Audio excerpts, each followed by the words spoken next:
Ano tayo sa Tairap? Ulam namin ito, ang palaya. Ayan, ang palaya walang sahog. Okay na, ulam na. Ayun. Sa Tairap, magigisa tayo ng ang palaya walang sahog. Nakad tayo.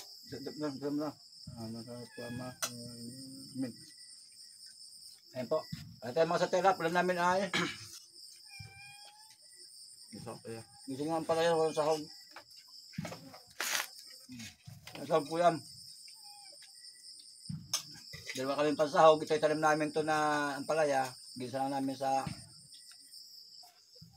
bawang sibuyas, paminta.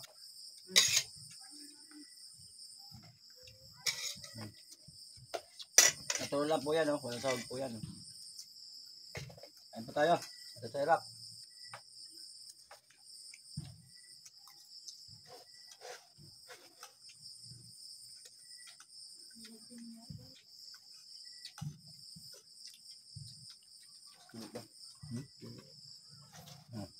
Ayan.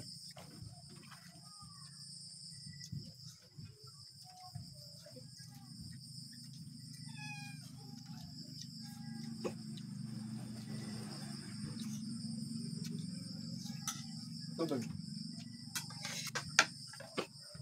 Hindi ko na tubig.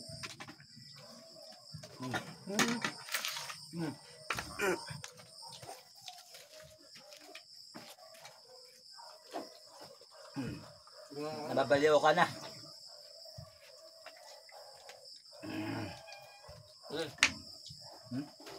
Tubig? Pag sa probinsya ka, makasad sa hirap. Wala problema ang ulam dito sa probinsya. Pag sa Kabias ng Tao, Maynila, lahat bili doon sa Kabias ng Maynila. Dito sa probinsya, may tanim ka dito o kaya may mabait na kapitbahay na may tanim, pwede ka mangingi, di ba? Pero mas maganda, yung katanim ka talaga.